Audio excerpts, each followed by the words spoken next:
الحمدللہ رب العالمین وبہ استعین واشہد ان لا الہ الا اللہ وحدہ لا شریک لہ واشہد ان محمدا عبدہ ورسولہ اما بعد۔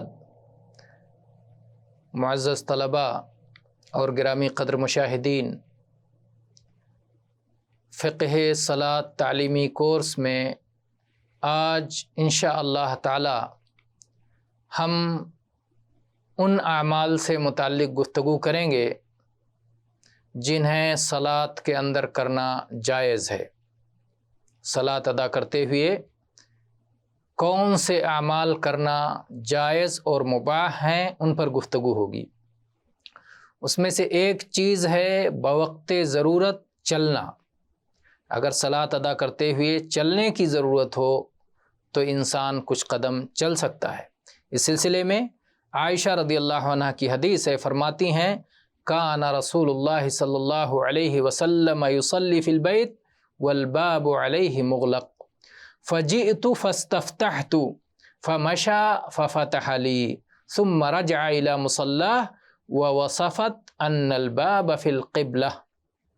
عائشہ رضی اللہ عنہ کہتی ہیں کہ اللہ کے نبی صلی اللہ علیہ وسلم گھر میں صلاۃ ادا کر رہے تھے اور دروازہ بند تھا۔ میں آئی اور میں نے دروازہ کھولنے کی درخواست کی، آپ چل کر آئے اور آپ نے دروازہ میرے لیے کھولا، پھر آپ واپس اپنی صلاۃ کی جگہ پر چلے گئے۔ عائشہ رضی اللہ عنہ نے بتایا کہ دروازہ قبلہ کی جانب تھا، یعنی اس وقت جب آپ نے دروازہ کھولا تو وہ دروازہ آپ جہاں صلاۃ ادا کر رہے تھے اس کے سے قبلہ کی جانب میں تھا۔ یہ حدیث حسن ہے، صحیح سنن نسائی میں 1151 نمبر پر ہے۔ اسی طرح سے دوسرا وہ عمل جو صلاۃ کے اندر جائز ہے وہ ہے بچے کو گود میں اٹھانا۔ بچہ ہو بچی ہو اسے گود میں اٹھانا یہ جائز ہے۔ اس سلسلے میں ابو قتادہ رضی اللہ عنہ بیان کرتے ہیں ان رسول اللہ صلی اللہ علیہ وسلم کان یصلی وہو حامل امامہ بنت زینب بنت رسول اللہ صلی اللہ علیہ وسلم، کہ اللہ کے رسول صلی اللہ علیہ وسلم صلاۃ ادا فرماتے تھے اور اپنی گود میں اپنی بیٹی زینب کی بیٹی یعنی نواسی امامہ رضی اللہ عنہ کو اٹھائے ہوتے تھے، جو ابو العاص بن ربیع کی بیٹی تھیں۔ اور آپ صلی اللہ علیہ وسلم جب حالت قیام میں ہوتے تھے تو اپنی گودی میں اٹھائے رکھتے تھے، اور جب سجدے میں جاتے تھے تو اپنی گودی سے اتار دیتے تھے۔ یہ روایت متفق علیہ ہے، صحیح بخاری میں 516 نمبر پر اور صحیح مسلم میں 543 نمبر پر ہے۔ اسی طرح سے صلاۃ کے دوران سانپ اور بچھو کا مارنا بھی جائز ہے۔ سانپ بچھو کا مارنا جائز ہے۔ اس سلسلے میں ابو ہریرہ رضی اللہ عنہ کی حدیث ہے ان رسول اللہ صلی اللہ علیہ وسلم امر بقتل الاسودین فی الصلاۃ العقرب والحیہ، کہ اللہ کے رسول صلی اللہ علیہ وآلہ وسلم نے دو کالی چیزوں کو، ایک سانپ اور دوسرے بچھو کو صلاۃ کے اندر مارنے کا حکم دیا ہے کہ صلاۃ آپ ادا کر رہے ہوں، بچھو نکل آئے سانپ نکل آئے، صلاۃ توڑ کے انہیں ماریں۔ صلاۃ کے دوران ہی، یہ نہیں کہ صلاۃ مکمل کر لیں گے پھر ماریں گے، نہیں، صلاۃ کے اندر ہی انہیں مار دیں۔ یہ روایت صحیح ہے، صحیح الجامع میں 1147 نمبر پر ہے۔ چوتھی چیز یہ ہے کہ صلاۃ میں آپ کسی کی طرف متوجہ ہو کر کے کوئی ایسا اشارہ کر سکتے ہیں جس سے ضرورت سمجھ میں آ جائے۔ جابر رضی اللہ عنہ کہتے ہیں اشتکا رسول اللہ صلی اللہ علیہ وسلم فصلینا وراءہ وہو قاعد فالتفت الینا فرآنا قیاما فاشار الینا فقعدنا۔ اللہ کے رسول صلی اللہ علیہ وسلم بیمار تھے، آپ نے صلاۃ پڑھائی اور صحابہ نے آپ کے پیچھے بیٹھ کر کے صلاۃ ادا کرنے کے بجائے، اللہ کے نبی صلی اللہ علیہ وسلم نے بیٹھ کے صلاۃ ادا کی اور صحابہ آپ کے پیچھے کھڑے ہو کے صلاۃ ادا کر رہے تھے۔ اللہ کے نبی صلی اللہ علیہ وسلم نے مڑ کے دیکھا کہ صحابہ کھڑے ہیں تو آپ نے اشارے سے فرمایا کہ بیٹھ جاؤ، چنانچہ صحابہ کرام رضوان اللہ علیہم نے بھی بیٹھ کر صلاۃ ادا کی۔ یعنی اللہ کے نبی صلی اللہ علیہ وسلم نے بیٹھ کے صلاۃ ادا کی اور آپ کے پیچھے صحابہ نے بھی بیٹھ کر صلاۃ ادا کی۔ یہ حدیث صحیح سنن نسائی میں 1145 نمبر پر ہے۔ پانچواں عمل جو صلاۃ کے اندر جائز ہے وہ ہے اپنے کپڑے میں تھوک لینا یا اپنے جیب سے مندیل، ٹیشو پیپر، رومال نکال کر کے اس میں تھوکنا، ایسا کرنا جائز ہے۔ یہ حدیث آپ پہلے بھی سن چکے ہیں۔ جب اس بات کا ذکر ہوا تھا کہ قبلہ کی طرف تھوکنا منع ہے تو بتایا گیا تھا کہ قبلہ کی طرف تھوکنے کے بجائے آدمی اپنے کپڑے میں تھوک لے اور کپڑے کو نیچے اوپر رکھ کے رگڑ لے۔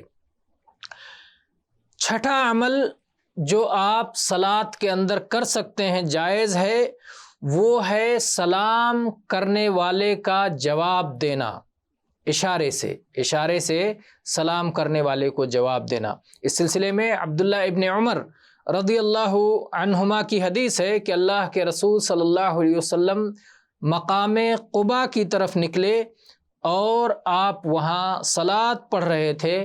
انصار کے لوگ پہنچے اور جو بھی پہنچتا وہ سلام کرتا، جبکہ اللہ کے نبی صلی اللہ علیہ وسلم صلاۃ ادا کر رہے تھے، لیکن اس وقت بھی پہنچنے والا آپ سے سلام کرتا۔ کہتے ہیں کہ میں نے بلال سے پوچھا، عبداللہ ابن عمر رضی اللہ عنہما کہتے ہیں میں نے بلال سے پوچھا کہ رسول اللہ صلی اللہ علیہ وسلم صحابہ کو کیسے جواب دیتے تھے جب صلاۃ کی حالت میں وہ لوگ آپ سے سلام کرتے تھے؟ تو انہوں نے جواب دیتے ہوئے فرمایا کہ آپ اس طرح اشارہ فرماتے تھے اور اپنی ہتھیلی کو پھیلا دیا۔ جعفر ابن عون حدیث کے راوی اپنی ہتھیلی پھیلا کر کے بتاتے ہیں کہ ہتھیلی کا نچلا حصہ بطن، یہ اندرونی حصہ نیچے تھا اور بیرونی حصہ اوپر تھا، یعنی گویا آپ کھڑے ہو کے سلام پڑھ رہے ہیں اور اس حالت میں کوئی سلام کرے تو آپ اس طرح اشارہ کر دیں کہ آپ کی ہتھیلی کی پشت اوپر ہو اور ہتھیلی کا اندرونی حصہ نیچے ہو، اس طرح سلام کا جواب دے دیں۔ تو ایسا جواب دینا یہ ثابت ہے اور یہ صلاۃ کے اندر جائز اعمال میں سے ہے۔ یہ روایت حسن صحیح درجے کی ہے، صحیح سنن نبی داؤد میں 820 نمبر پر ہے۔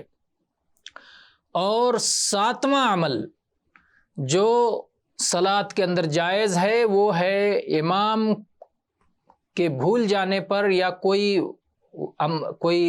واقعہ ہو جائے، کوئی وجہ، کوئی سبب بن جائے صلاۃ کے اندر، تو سبحان اللہ کہنا، اور اگر خواتین ہیں تو تالی بجائیں، خواتین تالی بجائیں، ان کے لیے تالی بجانا جائز ہے، اور مردوں کو سبحان اللہ کہہ کے یاد دلانا ہے۔ سہل بن سعد رضی اللہ عنہ روایت کرتے ہیں کہ اللہ کے نبی صلی اللہ علیہ وسلم نے فرمایا، اے لوگو، جب تمہیں صلاۃ میں کوئی چیز درپیش آ جاتی ہے تو تم تالیاں کیوں بجاتے ہو؟ انما التصفیق للنساء، تالیاں بجانا تو عورتوں کے لیے ہوتا ہے، عورتیں تالیاں بجاتی ہیں۔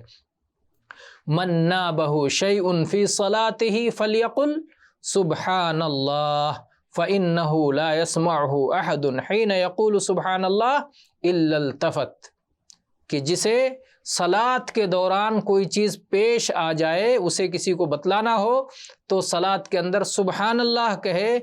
جب کوئی شخص سبحان اللہ سنے گا تو ضرور متوجہ ہوگا کہ یہ صلاۃ ادا کرنے والا سبحان اللہ کیوں کہہ رہا ہے، وہ متوجہ ہوگا، اور اس طرح سے صلاۃ کے دوران یہ چیز دوسرے کو یاد دلائی جا سکتی ہے۔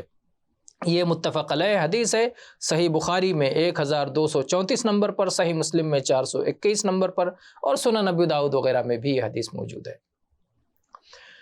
آٹھویں چیز جو صلاۃ کے اندر جائز ہے وہ ہے امام کو لقمہ دینا۔ اگر امام قرآن پاک کی تلاوت کرتے ہوئے بھول جائے تو اسے یاد دلانا۔ عبداللہ ابن عمر رضی اللہ عنہما بیان کرتے ہیں کہ نبی کریم صلی اللہ علیہ وسلم نے ایک بار صلاۃ ادا فرمائی، آپ نے تلاوت کی اور تلاوت میں آپ کو کچھ بھول ہونے لگی، کچھ آیتیں ایک ملتبس ہونے لگیں۔ جب آپ نے سلام پھیرا تو ابی رضی اللہ عنہ سے پوچھا، اصلیت معنا، آپ بھی صلاۃ میں ہمارے ساتھ تھے، ہمارے ساتھ صلاۃ پڑھ رہے تھے؟ انہوں نے کہا ہاں۔ آپ صلی اللہ علیہ وسلم نے فرمایا، فما منعک، تو لقمہ دینے سے تمہیں کس چیز نے روکا؟ جب تم یہیں کھڑے تھے اور آیت ملتبس ہو رہی تھی تو اس وقت تمہیں بتانا چاہیے تھا، لقمہ دینا چاہیے تھا تاکہ وہ آیت یاد ہو جائے، یاد آ جائے۔ یہ حدیث صحیح سنن نبی داؤد میں 803 نمبر پر ہے۔ اور 9واں عمل جو صلاۃ کے اندر جائز ہے وہ ہے اگر قبلہ کی جانب کوئی شخص سو رہا ہو یا آپ کے صلاۃ ادا کرنے کے دوران کوئی آس پاس میں لیٹا ہو تو اس کے پیروں کو ہاتھ لگانا، کچھ بتانے کے لیے، کوئی چیز سمجھانے کے لیے اس کے پیروں کو ہاتھ لگانا جائز ہے۔ اس سلسلے میں عائشہ رضی اللہ عنہ کی حدیث ہے، کہتی ہیں کہ میں پیر پھیلائے نبی کریم صلی اللہ علیہ وسلم صلاۃ ادا کرتے ہوتے اور میں آپ کے قبلہ کی طرف پیر پھیلائے ہوئے لیٹی رہتی، جب آپ سجدے میں جاتے تو آپ میرے پیروں کو چھو دیتے، اشارہ کر دیتے اور میں اپنے پیر سمیٹ لیتی، اور پھر جب آپ قیام کی حالت میں ہو جاتے، کھڑے ہو جاتے تو دوبارہ اپنے پیر پھیلا لیتی۔ یہ حدیث متفق علیہ ہے، صحیح بخاری میں 1209 نمبر پر اور صحیح مسلم میں 512 نمبر پر ہے۔ اسی طرح سے 10واں عمل جو صلاۃ کے اندر کرنا جائز ہے وہ یہ ہے کہ اگر آپ صلاۃ ادا کر رہے ہوں اور کوئی شخص آپ کے آگے سے گزرنا چاہتا ہے تو آپ اس سے لڑ جائیں اور اسے روکیں۔ ابو سعید رضی اللہ عنہ بیان کرتے ہیں کہ میں نے نبی کریم صلی اللہ علیہ وسلم کو بیان کرتے ہوئے سنا کہ جب کوئی شخص سترہ رکھ کے صلاۃ ادا کر رہا ہو اور کوئی آدمی اس کے اور سترہ کے درمیان سے گزرنا چاہے تو اس کے سینے پہ اسے دھکا دے، یعنی اسے روکا جائے۔ اگر اس کے باوجود بھی وہ گزرنا چاہتا ہے، زبردستی قبلہ اور سترہ کے درمیان سے گزرنا چاہتا ہے تو اس سے لڑے، کیونکہ ایسا شخص شیطان ہے۔ فَإِنْ أَبَى فَلْيُقَاتِلْهُ فَإِنَّهُ شَيْطَان۔ یہ حدیث صحیح ہے، صحیح الجامع میں 638 نمبر پر ہے۔ اور 11ویں چیز جو صلاۃ کے اندر جائز ہے وہ ہے رونا۔ اگر کسی بات پر رونا آ جائے یا اللہ کے سامنے آدمی اپنے گناہوں کو یاد کر کے رو رہا ہو، معافی کا طلبگار ہو، تو ایسا کرنا جائز ہے۔ علی رضی اللہ عنہ بیان کرتے ہیں کہ جب بدر کی لڑائی کا دن تھا تو ہمارے درمیان مقداد رضی اللہ عنہ کے علاوہ اور کسی کے پاس گھوڑا نہیں تھا، وہی ایک تنہا شہ سوار تھے، اور میں نے اپنے آپ کو اور سارے صحابہ کو دیکھا کہ ہر کوئی سو رہا ہے۔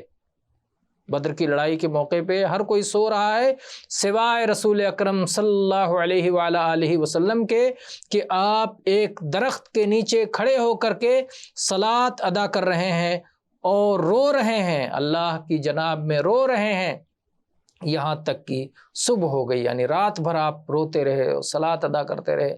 یا اللہ، ایک چھوٹی سی جماعت جو کفار کی اتنی بڑی جماعت کے مقابلے میں ہے، یا اللہ تیری مدد، یا اللہ مدد فرما، تو آپ روتے رہے۔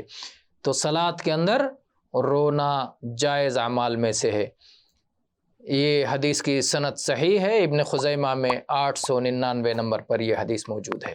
تو بہرحال آج کے تعلیمی کورس میں ہم نے ان اعمال کو ذکر کیا جو اعمال صلاۃ کے دوران کرنے جائز ہیں۔